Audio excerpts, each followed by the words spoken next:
आत्पुरे नमः जुगात्पुरे नमः सतगुरे नमः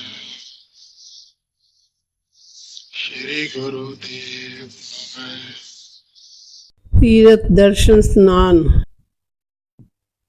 कोट तीर्थ मंजन स्नाना इस कल में मैल परिजे, साध संग जो हर गुण गावे सो निर्मल कर लीजे।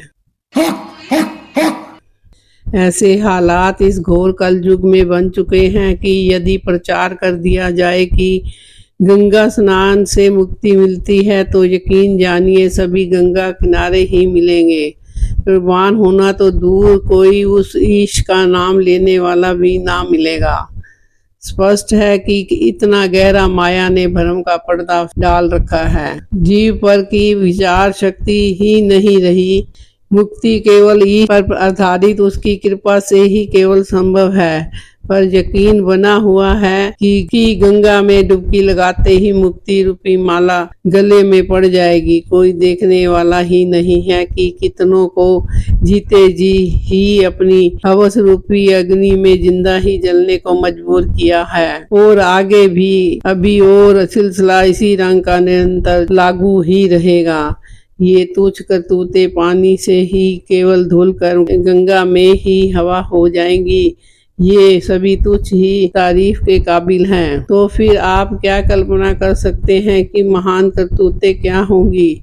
पर सभी को दलालों ने बड़ा सुंदर तथा सरल उपाय दिव्य दृष्टि से देख कर निकाला है। अब इस सारी पोप लीला के पीछे क्या चक्र है, थोड़ा विचार करें तो स्पष्ट हो जाता है कि इस विशेष स्थानों पर कुछ रूहों ने उस ईश से मिलने का परमार्थ रूपी यज्ञ संपन्न किया। इसी समय विशेष में अब शब्द नाम ईश की महत्ता जब प्रकट होती है तो जवान सिद्धों इत्यादि जो शब्द का ही विकृत स्वरूप है अपने आप स्वाभाविक रूप से कार्य करती है तथा कुछ विशेष कारणों से कुछ विशेष क्रिया को 3 मंडलों के दायरे में ही केवल सिद्ध किया जाता है। फिर जब तक यह तप का प्रभाव रहता है ये सिद्धियां भी थोड़ा अधिक कार्य अवश्य करती ही रहती हैं तथा तप के क्षीण होते ही सब कुछ पहले जैसा ही हो जाता है। फिर कालांतर में तो इसका स्वरूप इतना घिनौना हो जाता है कि उसको व्यक्त करने की क्षमता इन शब्दों में ही नहीं है। यानी कि जो भुगतते हैं वो ही अनुभव कर सकते हैं, बयान करने की क्षमता उनमें भी नहीं रहती। इसी बीते समय की कुछ टूटी कड़ियों को जोड़कर सब बड़ी लुभावनी मन को मोह लेने वाली साखियां प्रचारित कर दी जाती हैं इन दलालों द्वारा तथा अपनी हवस को पूरा करने के लिए। ये सभी तीर्थ स्थान एक इंसान की बलि देने वाली यज्ञशाला बना दिए जाते हैं। विचार करिए, जड़ से ईश से मिलने के लिए जिस रूह ने अपना सर्वस्व होम किया उसे आप केवल तीर्थ दर्शन स्नान करके ही प्राप्त कर लेंगे। इतनी आश्चर्य की पोप लीला है। इसके जिम्मेदार भी एक तरह से हम स्वयं ही हैं। कारण सारे कार्यों के लिए हमारे पास दिव्य दृष्टि अर्थात भरपूर विचार विवेक शक्ति सदा अखुट भंडार के रूप में विद्यमान रहती है। पर रूह के कल्याण के लिए ना समय ना धन ना और ना ही विवेकता का कण मात्र भी उपलब्ध है। यानी कि पूर्ण रूप से दिवालिया ही घोषित कर दिए गए हैं। भाई साहब, फिर ऐसी महान दरिद्री में दलालों की क्यों ना पोबारा हो। जब हम स्वयं ही अपना नाश करवाने को तैयार हैं सदा ही, तो फिर नाश करने वालों की कोई कमी थोड़ी है इस भव सागर में। ये सभी प्रकार के स्थान ब्रह्म घसीटा मास्टर घसीटा राम जी की सिद्धियों द्वारा निर्देशित एक ऐसा भयानक जाल है कि एक बार इस चक्र में आने के बाद फिर जीव की विवेकता पूर्ण रूप से हर ली जाती है और जीव अपना सर्वस्व खो करके फिर कैसे इस जाल में से निकलने की कल्पना कर सकता है तथा पीढ़ी दर पीढ़ी कुले की कुले अपना सर्वस्व बलिदान करती हुई नरकों को देखने का अपना अधिकार ही केवल सुरक्षित करती रहती हैं। बुद्धि का ऐसा नाश होता है कि जीव ना चाहता हुआ भी केवल यहाँ से संसार ही मांगता है।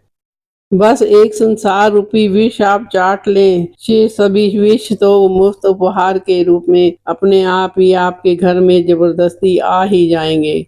फिर यह सिलसिला कब खत्म होगा इसका तो कोई महान ऋषि भी अनुमान ही ना कर सके, अर्थात कभी भी इन दुखों का तो अंत होगा ही नहीं। अंतर मैल जो तीरथ नावे तिस बैकुंठ न जाना, लोकपति ने कछु न होवे नाही राम याना।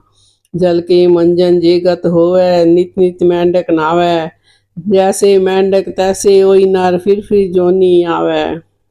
पर इसका तो जन्म मरण अवश्य ही कट जाएगा बिना हिसाब दिए ही।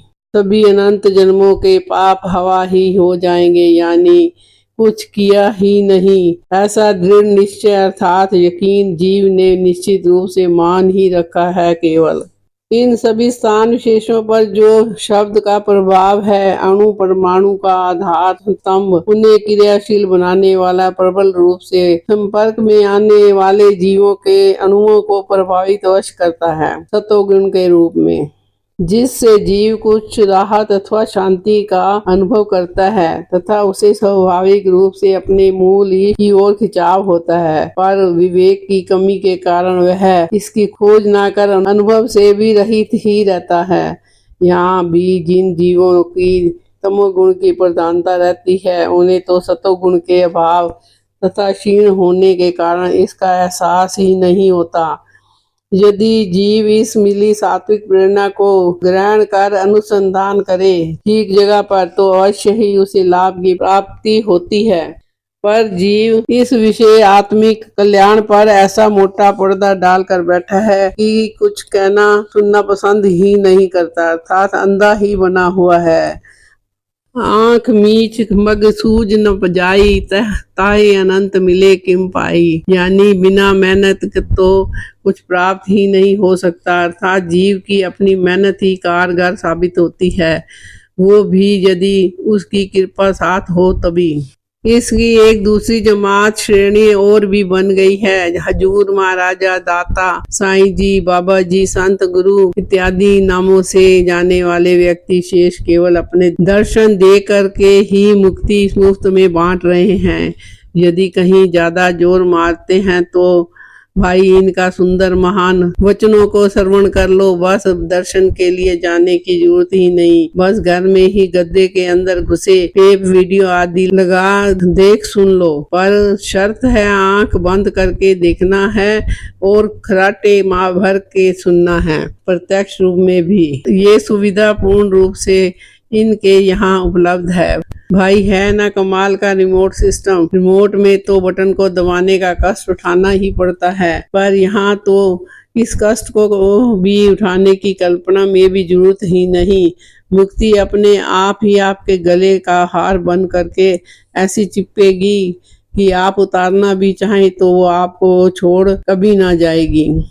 ये मुफ्त उपहार तो आपको ग्रहण अवश्य करना ही पड़ेगा। कमाल तो उनके रोम रोम में ही खुदा ही पड़ा है। दृष्टि में तो विशेष कमाल ही है कि जिस पर पड़ जाए मुक्त मुक्त ही समझिएगा। फिर विष को अमृत बना देना कौन सी बड़ी बात है भाई। संसार को विष अभी ऊपर बता आए हैं, फिर पता नहीं इन राजाओं का क्या अहित सुपने में हमसे बन पड़ा है कि अभी तक यह संसार अमृत नहीं बन सका। या तो ये संसार में आंख बंद करके विचरण करते हैं, या फिर कोई मोटा काला पर्दा मोतियाबिंद इनकी आंखों के आगे रहता है। और क्या कारण हो सकता है इस विष के अमृत ना होने का। इनकी क्षमता में तो कोई कमी कल्पना में भी नहीं, क्योंकि ये तो खुद ही खुदा ही है। कमी तो संसार में ही है कि बेचारा इनकी अमृत भरी दृष्टि को प्राप्त ना कर पाया अभी तक, वरना अमृत बनाने में तो वे कोई देर कल्पना में भी बर्दाश्त नहीं करते। सतगुरु सबको वेखदा जेता जगत संसार, डिठे मुक्त ना होवई जिच्चा शब्द ना करे विचार। इन भावों को विचारने की किसे फुर्सत है। फिर यह तो एक ऐसी गंगा है जो खुद चलकर आपके घर में प्रवेश कर जाती है और आप दर्शन स्नान करके मुक्ति को गले का हार बना सकते हैं। असल गंगा से तो भाई साहब आप ऐसी सुविधा की कल्पना भी नहीं कर सकते। भाई जी जरा विचारिए, आपने तो केवल बंदे ही इकट्ठे करने हैं, चाहे जंगल में ही कर लो। हमने तो सत्संग नाम की चपेट ही मारनी है। मुक्ति खुद ब खुद आ करके आपके गले का हार बन जाएगी। है ना चमत्कार। फिर भी सभी काल की दाढ़ के नीचे आखिरी गिनती गिन रहे हैं, और जब चाहेगा काल वहीं भींच देगा। चू भी नहीं कर पाएगी जीवात्मा तथा संसार तो पहले से ही भयानक हलाहल विष नाक आत्मा को निगलता ही चला जा रहा है। पर सभी अपने को मुक्त समझे निश्चित हाथ पे हाथ धरे बैठे हैं। तो क्या इस गंगा से कुछ लाभ नहीं होता? जैसे असल गंगा के स्नान से शरीर की मल अवश्य धुलती है, मुक्ति का कोई संबंध नहीं, वैसे ही इस चेतन गंगा से केवल मार्गदर्शन होता है, वो भी तभी यदि ये चलती फिरती गंगा खुद पवित्र हो चुकी हो तभी। वरना इसमें दर्शन स्नान से तो शरीर की भी मल नहीं उतरती, और जीव इनसे निकलने वाले तामसिक अणुओं के प्रभाव से तो अपने पतन को कल्पना में भी नहीं बचा पाएगा। पवित्र हो चुकी चलती फिरती चेतन गंगा से भी वही सात्विक प्रेरणा गुप्त रूप से लगातार मिलती रहती है, अर्थात जीव के अणुओं को प्रभावित करती रहती है। फिर यही जीव अनुसंधान करने लग जाए ठीक जगह पर, तो उसका कल्याण अवश्य संभव बना दिया जाता है। सब किस घर में बाहर ना ही बाहर टोले सो परम पुलाई, पर जीव दाढ़ी चोले डेरे तीर्थ नाम अमृत स्थान विशेष इत्यादि महान पदार्थों में ही उस महान को तलाश करता है, और उसे जन्मों के आगे अनंत जन्मों से शर्मिंदा होना पड़ रहा है। यह केवल इसकी सियाणत मात्र ही है। केवल मन मुख मुग्ध बूझे ना ही बाहर पालन जाई, केवल इतना ही इस गंगा विशेष से लाभ प्राप्त किया जा सकता है। सारी परमार्थ का वेद इस वचन में निहित है। मर मर जीवे ताकि छिपाए नानक नाम वखाणे। या तो यह वचन वाणी झूठी है, या फिर इन महंतों गद्दीधारी दलाल द्वारा चलाए जा रहे मत धर्म जो दर्शन स्नान में मुक्ति दे रहे हैं झूठे हैं। समय खुद ही इसका न्याय कर देता है।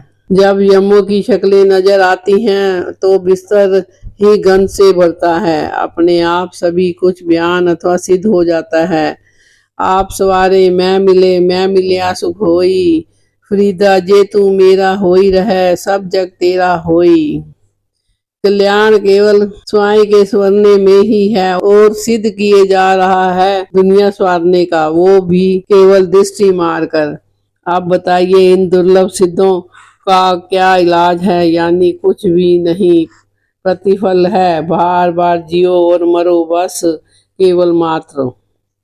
इसी प्रतिफल को सिर पर उठा जीव मनुष्य जैसी कीमती जन्म को केवल कूदता फांदता दर्शन स्नान इत्यादि फोकट के कर्मों में अपनी हस्ती को मिटाता चला जा रहा है, अर्थात स्वयं ही अपनी बेड़ी को डूबने के वास्ते पापों की मल एकत्रित करता चला जा रहा है। सतनाम रमैया रमैया सतनाम में